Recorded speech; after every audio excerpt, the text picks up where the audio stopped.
नमस्कार दोस्तों, मेरा नाम पुष्पेंद्र तिवारी है। आज हम लोग डिस्कस करेंगे सबसे इम्पोर्टेंट पॉइंट जो अभी तात्कालिक स्थिति है नेपाल की। तो नेपाल का पूरी जो स्थिति, जो कुछ भी एक्टिविटी हुई, जो प्रोटेस्ट हुआ, तख्ता पलट हुआ, इन सभी चीज़ों के बारे में हम लोग गहनपूर्वक चर्चा करेंगे। तो let's start related to the Nepal. एक ये बना दिया हूँ उसके ऊपर।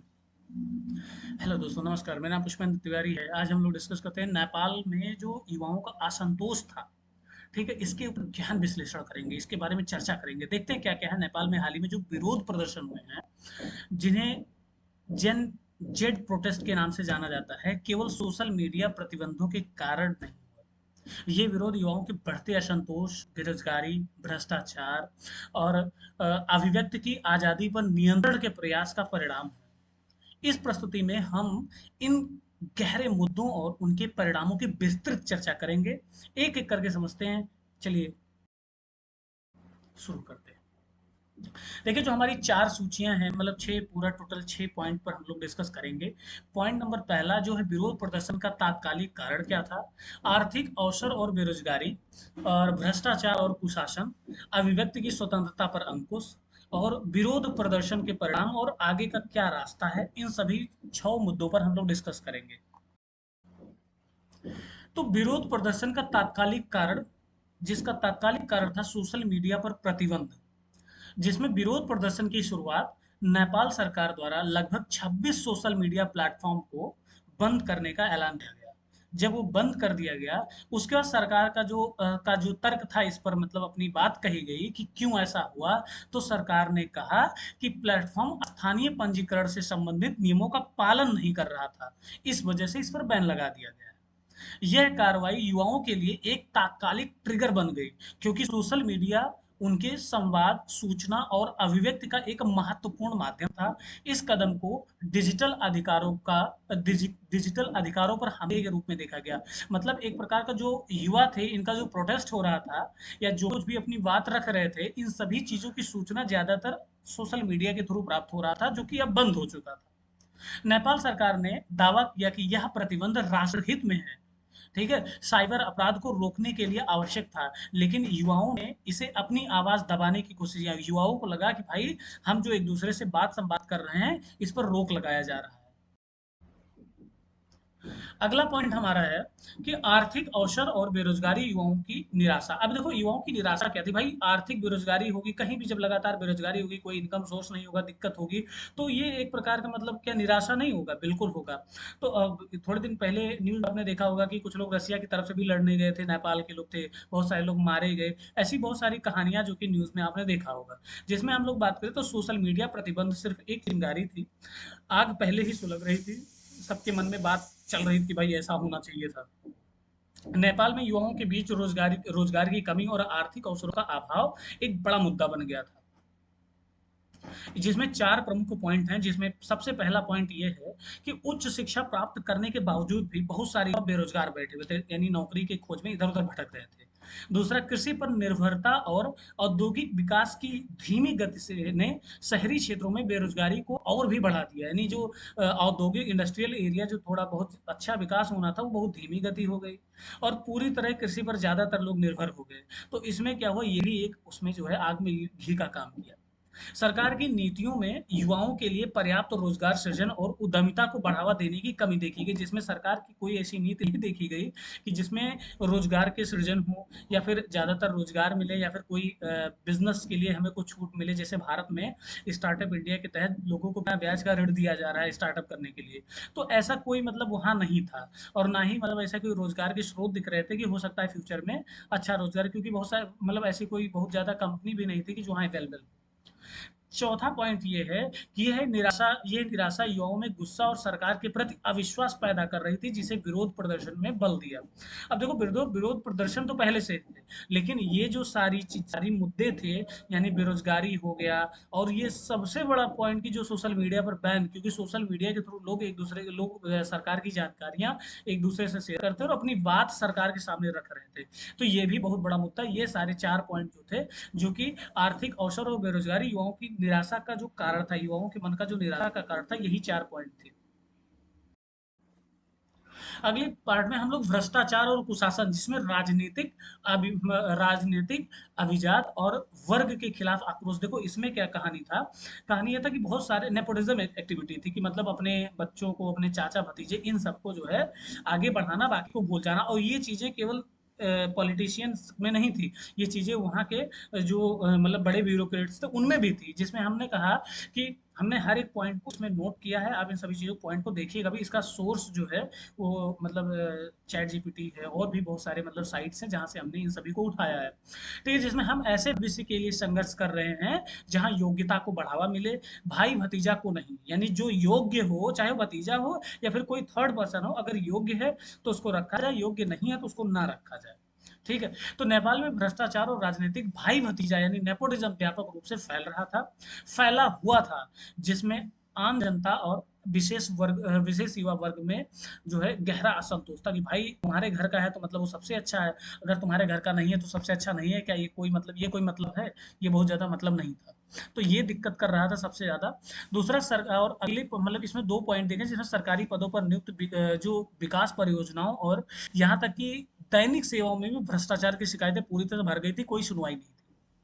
युवाओं को लगता है कि राजनैतिक जो अभिजात है, इस वर्ग में अपने हितों को प्राथमिकता देते हैं। मतलब ये सारे लोग अपने हितों को ही प्राथमिकता देते हैं, जबकि आम जनता की जरूरतों को नजरअंदाज कर दिया जाता है। यानी आम जनता जिनको जरूरत है उनको छोड़ दिया जाता है, केवल अपने घर वालों को ही सहेजा जाता है।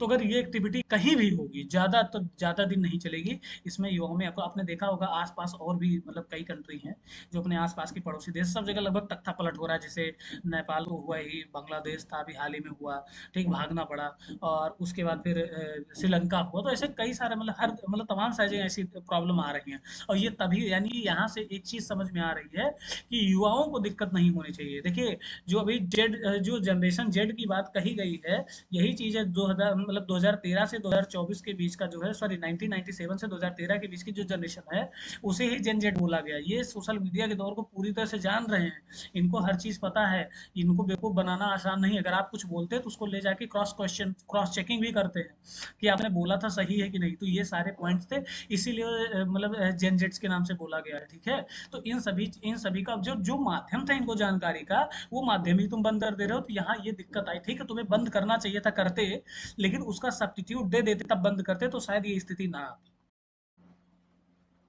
किसी चीज पर रोक लगाने से पहले उसका सब्स्टिट्यूट अवेलेबल करवाया जाता है। अब मेरे पास अभिव्यक्ति की स्वतंत्रता पर अंकुश, इसमें क्या क्या है, जिसमें डिजिटल अधिकारों की लड़ाई थी।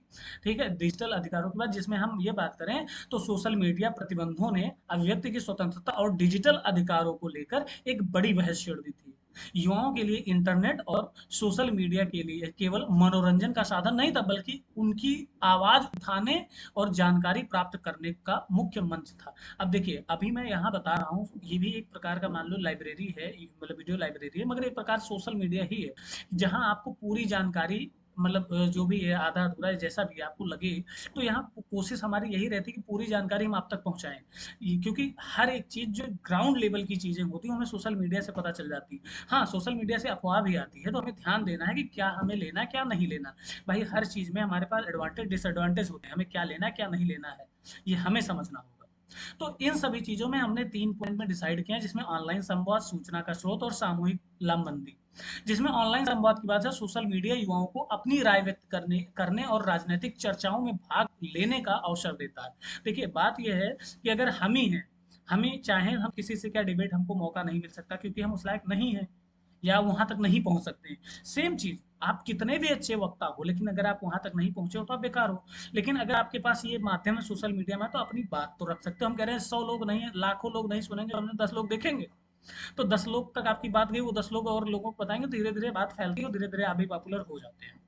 तो पहला ऑनलाइन संवाद की बात आ गई, जिसमें सोशल मीडिया युवाओं को अपनी राय व्यक्त करने और राजनीतिक चर्चाओं में भाग लेने का अवसर मिल रहा है। दूसरा, सूचना का स्रोत, यह सरकार से जुड़ी जानकारी और घटनाओं को जानने का एक प्रमुख माध्यम है। भाई सरकार क्या कर रही है क्या नहीं कर रही, सोशल मीडिया पे आ जाता है, तो वो हमें आसानी से समझने का मौका मिलता है। सामूहिक लामबंदी क्या है, विरोध प्रदर्शन को आयोजित करने और समर्थन जुटाने के लिए भी महत्वपूर्ण है। भाई जो विरोध कर रहा है, मैंने एक चीज़ मैंने बता दूँ कि आप अगर किसी के लिए अच्छा या बुरा दोनों में से जो कर सकते हैं, दोनों में मतलब लाइफ है, तो सेम चीज़ यहाँ की जो सामूहिक लामबंदी का कंडीशन है, इसमें विरोध प्रदर्शन के लिए जब हो रहा था, ठीक है, जो विरोध प्रदर्शन हो रहा था, उसमें लोगों को एकजुट करने के लिए भी सोशल मीडिया का प्रयोग होता है और बहुत काम करता है। यानी सबसे ज़्यादा जो दंगा फसाद होते हैं, सोशल मीडिया के माध्यम से ही इधर-उधर इकट्ठा हो जाते हैं।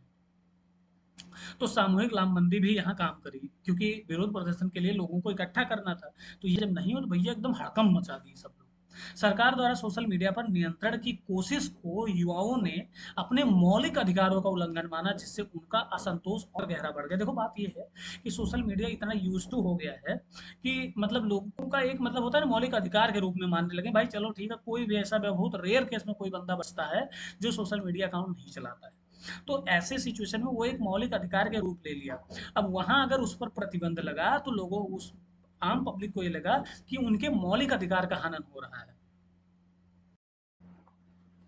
तो विरोध प्रदर्शनों के परिणाम क्या थे? सरकार की प्रतिक्रिया और अस्थिरता आ गई, जिसमें हमारे पास टोटल 4 पॉइंट हमने रखे हैं, जिसमें युवाओं के नेतृत्व में हुई इन विरोध प्रदर्शनों के कई महत्वपूर्ण परिणाम आए, जिसमें 4 परिणाम शेष हैं। सोशल मीडिया प्रतिबंध उलटना पड़ा, यानी इनको अपना बात वापस लेना पड़ा कि भैया सोशल मीडिया प्रतिबंध हटा दिया गया। तो इन लोगों का और मनोबल बढ़ गया कि भाई और मेहनत करो तो हमें और चीज़ें मिल गई। दूसरी चीज़, प्रधानमंत्री का इस्तीफा आ गया। अब यहाँ से और मनोबल बढ़ गया। उनको अपने आप मतलब इस्तीफा देना पड़ गया, वो स्थिति क्रिएट हो गई, जिनका नाम था केपी शर्मा ओली। अब राजनीतिक अस्थिरता, देश में राजनीतिक अस्थिरता का दौर शुरू हो गया। भाई जब कोई शासन सत्ता नहीं है तो कोई भी हो गया, कोई भी मतलब जो भी थोड़ा वहाँ मजबूत होगा वो बन जाएगा, जिससे एक नए चुनाव की तारीख तय कर दी कि भाई चुनाव होगा। यह घटनाक्रम दर्शाता है कि युवाओं की आवाज को अब नजरबंद नहीं किया जा सकता। यहाँ से बहुत सारे देशों को सबक भी मिला होगा कि भाई हमें युवाओं की बात को भी मानना पड़ेगा, हर जगह नेपोटिज्म नहीं चलेगा। ठीक है? और वो अपने अधिकारों को लेना और छीनना और उसके लिए लड़ना भी जानते हैं। आगे का रास्ता क्या है, जिसमें चुनौतियां और अवसर क्या है? इसमें 4 पार्ट हैं हमारे पास, जिसमें आर्थिक सुधार, भ्रष्टाचार उन्मूलन, डिजिटल अधिकार और युवा सहभागिता। अब देखो इसमें आर्थिक सुधार में क्या है, युवाओं के लिए रोजगार के अवसर पैदा करने होंगे और उद्यमों को यानी इंडस्ट्रीज को बढ़ावा देना होगा। दूसरा जो भ्रष्टाचार है उसको समाप्त करना होगा, यानी उन्मूलन करना होगा। तीसरा डिजिटल अधिकार देने होंगे, यानी अभिव्यक्ति की स्वतंत्रता, डिजिटल पहुंच की रक्षा करनी होगी। भाई डिजिटल चलाओ। देखो तुम्हें कोई चीज बंद करना है, किसी देश का कोई तुम्हें दिक्कत कर रहा है तो उसका सब्स्टिट्यूट चालू करके तब बंद करो। ऐसा जैसे इंडिया है, इंडिया की क्वालिटी ये है कि जब प्रॉब्लम आई तो इंडिया को लगा कि भाई अब मुझे जो है धीरे धीरे अमेरिका को सबक सिखाना है, तो उनके जो एप्लीकेशन उनसे हमें दूर हटना है। तो इंडिया ने क्या किया, कॉम्बेट ऐप तैयार कर दिया, यानी गूगल का सब्स्टिट्यूट। ऐसे हर चीज का सब्स्टिट्यूट धीरे धीरे तैयार होगा, धीरे धीरे हम उसको मतलब आउट ऑफ मार्केट करते जाएंगे और एक दिन हम उनको सबक सिखा देंगे। तो इसे कहते हैं इंडियन पावर। भैया इंडिया से सीखो आप। ठीक है? नेपाल के नेताओं के लिए यह एक अवसर है कि वे इन विरोध प्रदर्शनों से सीखें कि एक अधिक समावेशी और न्यायपूर्ण समाज का निर्माण करें। ठीक है? जो अपना समाज था, दूसरे को हमारे देश के प्रति भी ये बहुत खुला छोड़ रहे थे, खुला उल्टा-सीधा बोल रहे थे नेपाल वाले। ठीक है? नेपाल के जो मतलब मिनिस्टर्स थे। अभी इनको समझ आया कि भैया जिस देश के प्रति तुम कह रहे हो उस देश की क्वालिटी अपनी क्वालिटी में खुद देख लो। बेवकूफियत मत किया करो। खैर पॉइंट पे आते हैं।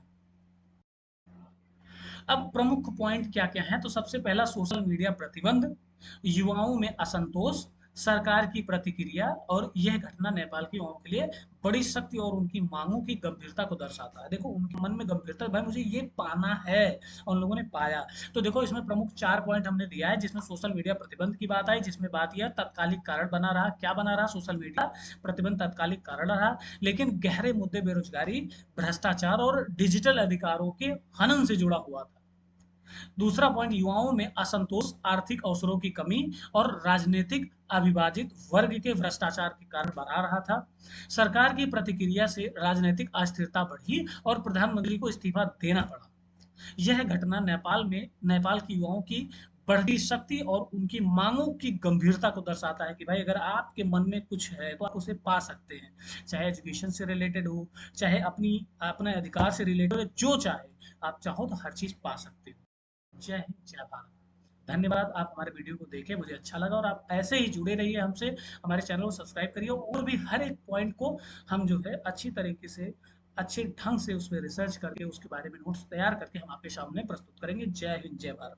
हमारा भारत देश महान है, हमारे भारत देश जैसा कोई नहीं है। हमारे भारत से जो टकराएगा, वो चूर-चूर हो जाएगा। जय हिंद, जय भारत।